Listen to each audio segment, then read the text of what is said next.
Bu eğitimde startup dünyasının en çok ilgi çeken konularından biri olan yatırımdan bahsedeceğiz.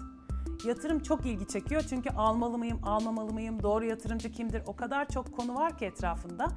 Şimdi ufak ufak hepsine değinmeye çalışacağım ve bir yatırımcı sunumu nasıl hazırlanır, biraz da bunun detaylarına gireceğim. Öncelikle yatırım almalı mıyım sorusundan başlayalım. Bunu sıklıkla tartışıyoruz startuplarla. Bazı kurucuların daha yavaş yavaş büyüme meylinde olduğunu görüyoruz. Ya benim şirketim zaten ufak ufak gelir elde ediyor. Ben bu gelirlerimi yatırıma çeviririm, kendi yatırımlarımı yapar, kendi insan kaynağımı sağlar ve bu şekilde de büyüyebilirim diyorlar. Bu tabii ki bir yol ve bunu tercih eden de pek çok firma var. Peki biz neden melek yatırım veya VC yatırımını önceliklendiriyoruz? Çünkü bunlar sizi hızlandıracak araçlar. Bu şekilde değerlendirdiğimiz için. Çünkü kendi öz kaynağınızla şirketinizi çevirirken yeterince pazarlama yapamıyorsanız veya içeride eksik bir ekiple çalışıyorsanız fikriniz ne kadar iyi olursa olsun çok hızlı şekilde benzer ürünler çıkabilir ve benzer firmalar daha iyi harcamalar yaparak kendilerini daha doğru büyüterek sizin önünüze geçebilirler.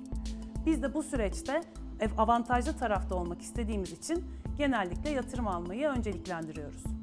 Tabii şunu da unutmamak lazım.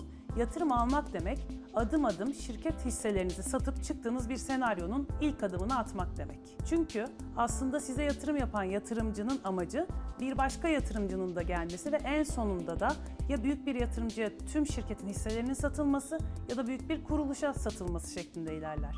Bu senaryonun böyle işlemediği durum sayısı çok azdır. Peki diyelim ki yatırım almanız gerektiğine karar verdiniz. O zaman neler yapmalısınız, nasıl adımlar takip etmelisiniz? Yatırımcıyla iletişime geçmenin iki ana yöntemi var. Çoğunlukla web sitesi, online kanallar üzerinden yatırımcılara ulaşabilirsiniz. Tüm yatırımcıların web sitelerinde ya bir form üzerinden başvuru alma olanağı ya da bir e-posta adresi bulunur. Burada önemli olan bu başvuru sırasında kendinizi en iyi şekilde anlatabilmeniz, firmanızı tanıtabilmenizdir. Ayrıca pek çok durumda da firmanızın yatırım sunumunu eklemeniz gerekir ki doğru bir yatırım sunumu nasıl olmalı birazdan detaylarına değineceğiz. Bir başka yöntem de birebir tanışmak olur. Bunun için de en iyi yol etkinlikleri takip etmek ve katıldığınız etkinliklerde ağınızı geliştirerek birebir yatırımcılarla tanışmaktır. Diyelim ki yatırımcıyla ilk kontağı sağladınız. Genelde bu adımdan sonra yatırımcı fikrinizin ön değerlendirmesini yapar. Burada daha çok sizin fikrinizin onların portföyüne uygunluğu, örneğin siz sağlıkla ilgili bir ürün geliştiriyorsunuzdur ama o VC tamamen oyun yatırımı yapıyordur. Bu durumda zaten ilk aşamada elenmiş olursunuz. Belki şunu da söylemek lazım.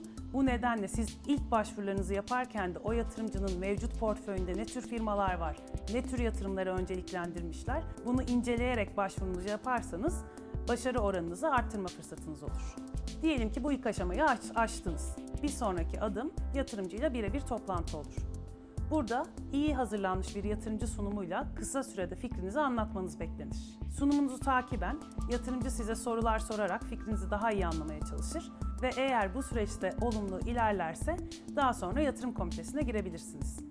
Yatırım komitesi bir firmaya yatırım yapılıp yapılmayacağı kararını veren yapıdır fonların içinde. Pozitif ilerlediğiniz durumda bir sonraki adım due diligence'dır.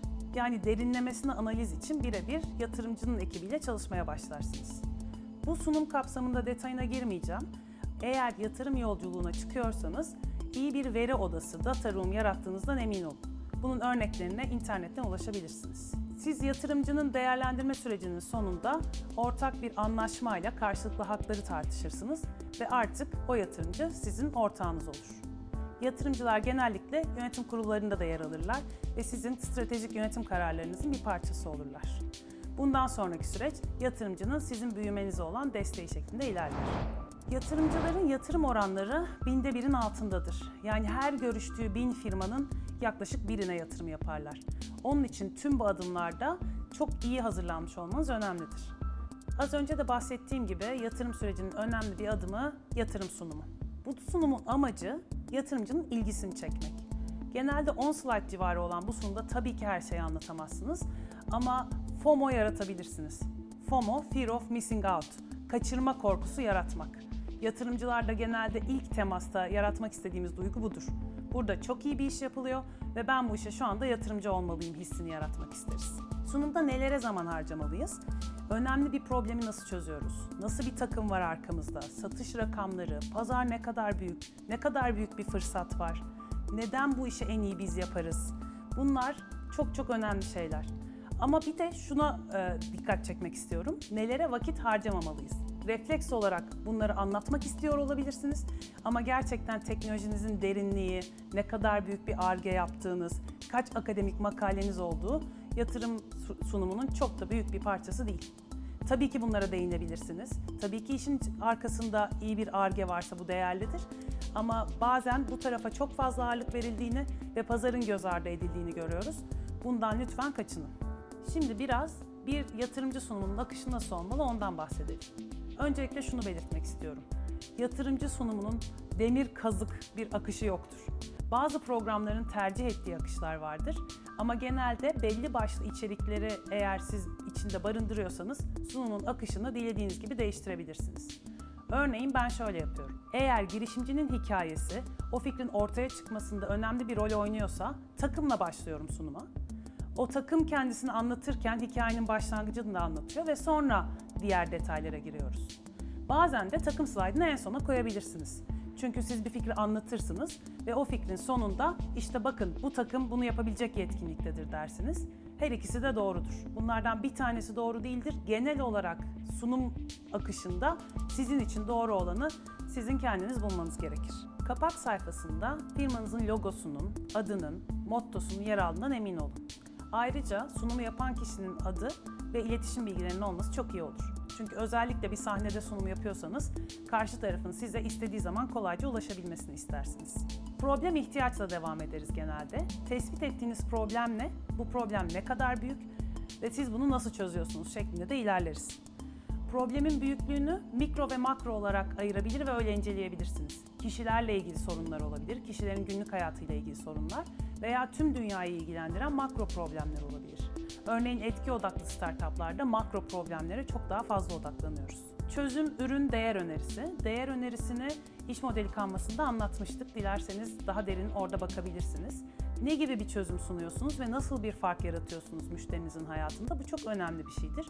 Çünkü firmanızın değerini belirleyen budur. Burada genellikle şu kullanılır. Sizin fikriniz bir vitamin mi ağrı kesici mi? Çok klişe ama çok iyi anlattığı için seviyorum.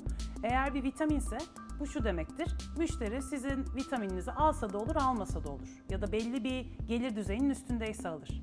Ama ağrı kesici satıyorsanız ya da daha kritik bir ilaç satıyorsanız o müşteri o ilacı her durumda satın alma sürecinde önceliklendirmek durumundadır. Bu da sizin şirketinizi çok daha değerli hale getirir. Gizli sos, sunumun en can alıcı noktalarından biridir. Burada yaptığınız işin içindeki gizli sos nedir onu anlatırsınız. Bu genelde ekip olabilir, sizin bir IP'niz olabilir, yaptığınız akademik çalışma olabilir. Sizi diğer rakiplerden ayıran nedir? Bu slaytta anlatırsınız. Bunu şöyle düşünebilirsiniz.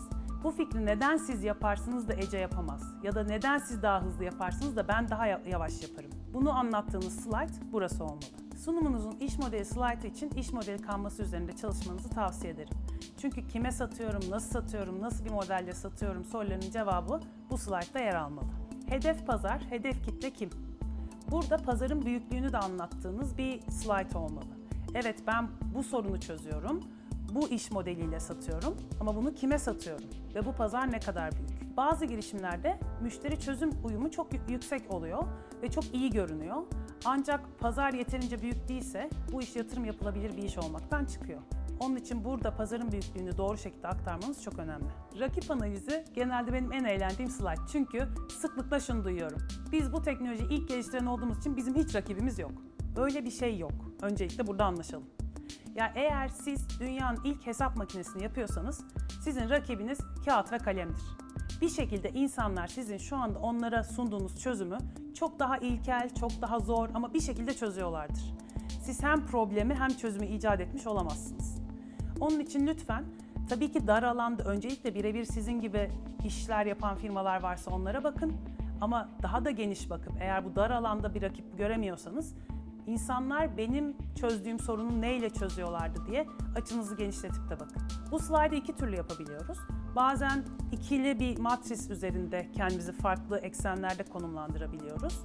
Bazen de bir tabloda özellik bazında kendimizi diğer firmalarla karşılaştırabiliyoruz. En başta takım slaydının yerinden biraz bahsetmiştik. Orada da dediğim gibi başta olabilir, sonda olabilir. Siz akışa göre daha farklı bir yerde hikayenizi daha iyi anlattığınızı düşünüyorsanız o şekilde de yerleştirebilirsiniz.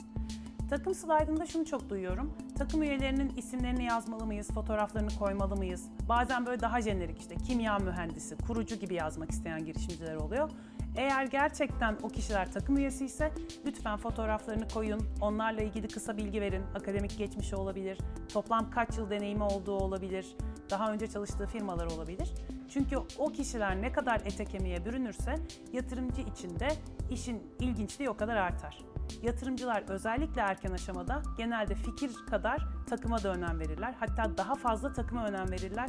Çünkü siz bir takıma güveniyorsanız bilirsiniz ki o takım ilk fikrinde başarılı olmasa da sonra bu işi pivot edebilir, başka bir yola sokabilir ve her durumda başarılı olabilir. Sunumumuzun kapanış slaydında başarılı olmak için karşı taraftan beklentilerimizi aktarırız. Burada bir yatırımcıya sunum yapıyorsak tabii ki bir maddi rakam söylemeliyiz. Ama bunun yanında network veya başka hangi destekleri istediğimizi de açık açık söyleyebiliriz. Ayrıca bu aldığımız destekleri, özellikle yatırım tutarını nelere kullanacağımızı da burada şeffaflıkla belirtmeliyiz. Bu pazarlama olabilir, Ar-Ge ekibinin büyütülmesi olabilir, testler ve sertifikasyonlar olabilir. Bu parayı şirketin büyümesine nasıl konumlandıracağınız burada çok kritik bir bilgidir. Sunum akışı kabaca böyle. Tekrar belirtmek istiyorum. Siz hikayenizi en iyi nasıl anlatıyorsanız lütfen o şekilde kurgulayın. Bunların hiçbiri kesin kural değil. Bu bilgilerin olmasını isteriz. Ama sizin hangi akışta rahat hissettiğiniz bizim için çok önemlidir. Sunumun içeriğini konuştuk. Birazcık da sunum tasarımından bahsedelim. Bazen girişimciler daha şık olması için daha orijinal fontlar arıyorlar. Evet, şık görünüyor bu fontlar ama özellikle kendi bilgisayarınızda sunum yapmadığınızda ya da sunumunuz PDF formatında değilse Türkçe karakterde sorun yaşayabiliyorsunuz, kaymalar yaşayabiliyorsunuz. Çünkü o bilgisayarda o font yoksa iyi çalışmayabiliyor. Bu nedenle lütfen olabildiğince sabit, standart fontlara sadık kalın. Çok görsel az yazıyı söylemiştik. Bunu bir daha söyleyeceğim çünkü her ne kadar böyle başlasak da en sonunda bir sürü yazının olduğu slaytlarda son buluyoruz. Eskiden 5'e 5 kuralı vardı. 5 satır ve 5 kelimelik slaytlar olmalı diye. Artık o kural da yok. Yani çok daha azını istiyoruz. Bir görsel, bir grafik, altına belki bir cümle şeklinde ilerlemek hem karşı tarafın ilgisini daha çok çekiyor hem de akışı daha iyi sağlıyor. Çok fazla bilgi eklemeyin sunumunuza. Gerektiği kadarını ekleyin. O gün ne konuşacaksınız onu ekleyin. Daha fazla bilgi olsun istiyorsanız da bunları yedek slaytlar şeklinde yanınızda bulundurabilirsiniz. Karşı taraftan soru geldiğinde o slaytları açar ve detay bilgileri o şekilde paylaşabilirsiniz. Burada en çok yapılan hata anlatacağın şeyden fazla bilgiyi o slayda koymak oluyor ki o zaman siz konuşurken karşı taraf o slaydı okumakla meşgul olduğundan ne slaydaki mesajı tam alabiliyor ne de sizi tam dinleyebiliyor. Bir başka nokta da şu, eğer anlattığınız her şey slaytta varsa sizin orada olmanıza gerek yok demektir. Biz eğer önden göndereceksek sunumları daha fazla içerik olsun diyebiliyoruz. Ama gidip sunacağımız sunumlarda içerik miktarını azaltıp anlatıma daha çok ağırlık veriyoruz. Şimdi bu yapacağım uyarıyı bence bu yüzyılda artık yapmıyor olmam lazım. Ama lütfen yazım hatası, imla hatası yapmayın. Kullandığımız bütün programlarda yazım hataları kontrolü var. Bir zahmet onu açık konumuna getirip lütfen tek tek kontrol edin. Çünkü yazımdaki bir hata dikkati çok dağıtabiliyor. Özellikle benim gibi buna çok takılan insanlar için sunumu dinlemeyi bile zorlaştırabiliyor. Sunumlarda veri paylaşın diyoruz. Rakam paylaşın, istatistik paylaşın. Özellikle pazar büyüklüğünde, bazen problemin boyutunda bunlar çok değerli. Ama bazen de şu oluyor, çok fazla veriye boğuluyor sunum. Eğer siz bana bir slaytta 10 tane farklı rakam gösterirseniz bunların hiçbiri aklımda kalmaz. Ama bir slaytta 1 veya 2 tane vurucu istatistik gösterirseniz muhtemelen bunlar aklımda kalır ve daha sonra da unutmam. Yani genellikle özellikle problem tanımlarında bu tür istatistikler çok vurucu etki yaratabiliyor. Şundan emin olun, verdiğiniz istatistik sizin işinizle doğrudan ilgili olsun ve çok fazla rakam olmasın. İzleyiciyi bilgiye boğmayın özetle. Ben sunumu çalışırken genelde şöyle yapıyorum, tavsiye ederim. Her slaydı tek bir cümleymiş gibi düşünün. Benim odaklandığım problem bu, şu çözümü geliştiriyorum, bu ekiple geliştiriyorum, gizli sosum bu. Tek cümle, her slayda bir cümle vererek bu şekilde pratik yapın. Hem akışı oturtursunuz hem de hikayenin akışı sizin anlatımınıza uyuyor mu onu kontrol etmiş olursunuz. Çok sevdiğim bir söz var. Aslında çok alakasız gelebilir ama Coco Chanel'in diyor ki evden çıkmadan önce aynaya bakın ve üzerinizdeki bir aksesuarı çıkarın. Sunumda da sunum yapmadan önce en son pratiğinizi yapın ve fazla olan ne varsa onu çıkarın. Ne kadar hafifletirseniz sunumu, etkisi o kadar yüksek olur. Sunuma hazırlanırken konuyu anladığınıza, akışa hakim olduğunuza emin olun. Lütfen ezberlemeye çalışmayın. Ezberlemek kısa vadede iyi bir çözülmüş gibi görünse de karşı taraftan bir soru gelebilir, dışarıdan bir ses gelebilir, heyecanlanabilirsiniz ve ezber ipin ucunu kaçırdığınızda sonrasında tekrar yakalamanızı çok zorlaştırır. Ama eğer siz hikayeyi sahiplendiyseniz, hikayenin kurgusu aklınızda varsa ne kadar bölünürseniz bölünün bir şekilde kaldığınız yere döner ve rahatlıkla devam edersiniz. Tabii ki bunun yolu da pratikten geçiyor. Ne dedik? Bir sunum yaklaşık 10 dakika oluyor. Bu ne demek oluyor? 10 prova yapsak 100 dakikadan bahsediyoruz. Aslında yatırım aradığınız bir süreçte ne kadar az bir zaman. Konuşma metni hazırlamak burada işe yarayabilir ama ezber değil. Sadece ana konseptleri kafanızda oturtmak için. Gittiğinizde kesinlikle elinizde konuşma notu olmasın. Sunum günü toplantı yapacaksınız veya belki de bir demo gününde sunum yapacaksınız. En az 20 dakika, yarım saat önce sunum yapacağınız yerde bulunmaya dikkat edin. Yanınızda sunumunuzun mutlaka bir kopyası olsun. Genelde demo günlerinde önceden göndermiş oluyorsunuz sunumu. Ama her şey olabilir. Kendinize e-posta atın, USB'ye kaydedin. Bir şekilde yanınızda ne olur ne olmaz bir kopyasını bulundurun. Sunumda bazen problem olabilir. Siz akışta, bazen fontta dedik ya sorun olabiliyor. Belki fontta sorun var. Belki bir görsel kaydı. Girişimcilerde şunu görüyoruz. O heyecanla oraya takılıyorlar. Sürekli bu rakam da kaymış. Burada da problem varmış. Tamam, bir sorun olabilir. O sorunla ilgili bir kere özür dileyebilirsiniz ama ondan sonra siz akışa devam edin. Aynı şeyi bazen tekrar vurguluyorum çünkü çok sık düşülen hatalar. Nottan okumayın, ekrandan okumayın. Ne dedik? Hikayeyi içselleştirin ve çıkın sahnede hikayenizi anlatın. Yanınızda su bulundurun, özellikle sahnede sunum yapacaksanız. Çünkü o heyecanla ağzınız kuruyabilir ve bu anlatımınızı çok zorlaştırabilir. Çok hızlı konuşuyorsanız veya çok stres olduysanız kısa bir ara verebilirsiniz. Bu yatırımcı sunumunda da öyledir, sahnede de öyledir. Kimse kimseyi heyecanlandı diye ayıplamaz. O anda sizi en çok ayıplayan kişi kendinizsinizdir ve buna da gerek yok. Kendinizi olabildiğince rahat hissetmeye çalışın. İzleyiciyle veya toplantıdaysa karşı tarafla göz teması kurun. Sadece ekrana odaklanıp hep herkesin ekrana baktığı bir sunum yapmayın. Çünkü orada ana malzeme sizsiniz. Karşı taraf sizi tanımak istiyor, takımınızı tanımak ve sizi anlamak istiyor. Bunu unutmayın. Sahnede sunum yapıyorsanız ellerinizi kullanın. Masada da bu geçerli. Hani çok sabit, sürekli olarak ellerinizi aynı yerde tuttuğunuz monoton bir sunum yapmamaya çalışın. Ayaktayken iki risk var. Çok sallanan girişimcilerimiz var. Ben bütün sunumu böyle yapsam muhtemelen çok rahatsız olursunuz çünkü takip etmek çok zor. Bir de böyle girişimcilerimiz var. Bu da aşırı kapalı ve aşırı güvensiz bir duruş. İkisinin arasında bir yol bulmaya çalışın.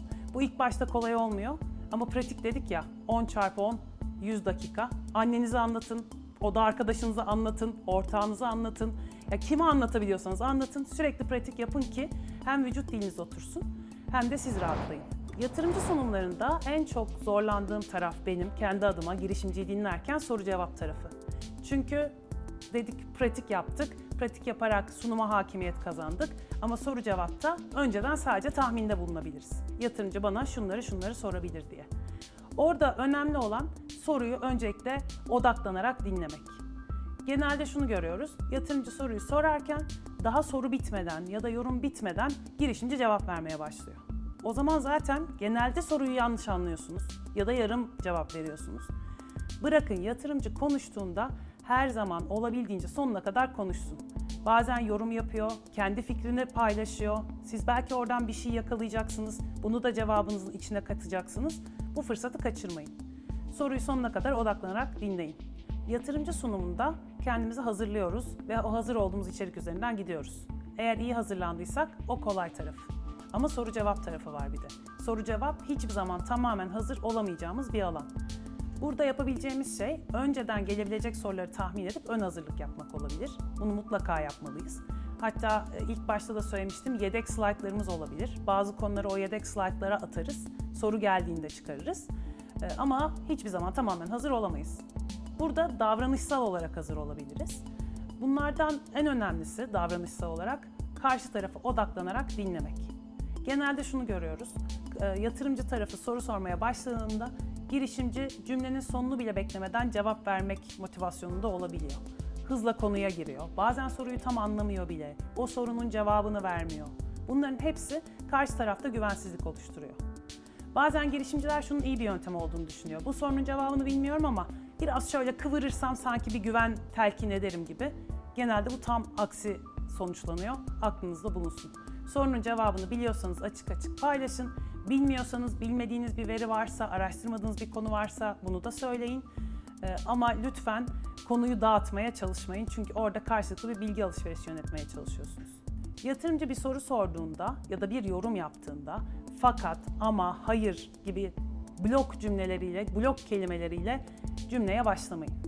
Çünkü bu ben seni dinlemiyorum, ben sana katılmıyorum ama ben böyle yapıyorum çünkü ben şöyle yapıyorum mesajı karşı tarafla aranızda bir duvar oluşturur. Dürüst olun, yalan söylemeyin. Yatırımcı sunumu sürecinde söylediğiniz her yalan mutlaka due diligence'da önünüze gelir. Siz bir müşteriye şu kadarlık satış yapıyorum diyorsunuzdur ama onun eğer faturası yoksa siz bunu due diligence sürecinde kanıtlayamazsınız ve aranızdaki güven bağı kopar. Yatırımcı sunumunun bir güven tesis etme süreci olduğunu lütfen aklınızdan çıkarmayın. Ya bu süreçte birbirinizi tanıdığınız ve yatırımcının sizi kendi kafasına tarttığı bir süreçtesiniz. O nedenle dürüst olun, açık olun, bilmiyorsanız bilmediğinizi söyleyin ve karşı tarafı olabildiğince dinleyip onun fikirlerinden de faydalanmaya çalışın. Tabii bunları böyle anlatırken kolay ama doğal olarak orada çok heyecanlı olabilirsiniz. Özellikle ilk başta. Bir süre sonra aslında otomatik yapmaya başlıyorsunuz. O yatırımcı sunumu üzerinde hiç düşünmüyorsunuz bile çünkü o hikaye artık geliyor ve sizin beyninize yerleşiyor. Dümdüz anlatabiliyorsunuz bu konuları. Ama özellikle ilk başlarda çok heyecanlı olmanız çok normal. Heyecanla ilgili şunu bilmenizi isterim. Biz heyecanlandığımızda vücudumuzun verdiği tepki normalde hayvanların veya insanların da doğada reel bir tehlikeyle karşı karşıya kaldığında verdiği tepkiyle aynıdır. Savaş ya da kaç dürtüsü oluşur.